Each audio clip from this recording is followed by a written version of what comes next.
Daang-daang pasahero ang stranded sa Parola Wharf sa Iloilo City dahil sa pagulang dulot ng Bagyong Tino. Ang mainit na balita hatid ni Zen Kilantang Sasa ng GMA Regional TV.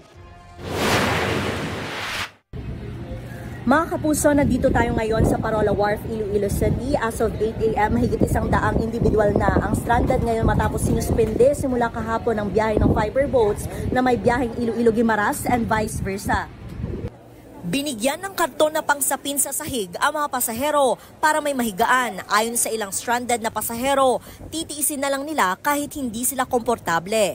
Tinatayang mahigit 400 na mga stranded passengers ang na-record ng Philippine Coast Guard Iloilo kagabi sa Pantalan. Nabawasan ang bilang dahil ang iba ay naghanap ng temporaryong matirhan.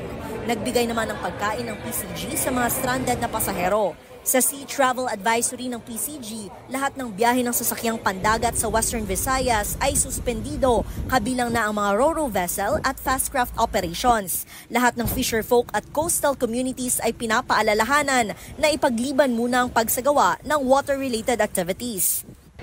Sa ngayon mga kapuso, maninipis pa lang na ulan ang nararanasan dito sa lungsod at hindi pa gaano kalakas ang hangin. Pinapayuhan naman ng publiko na manatiling updated sa lagay ng panahon upang maging ligtas sa anumang sakuna.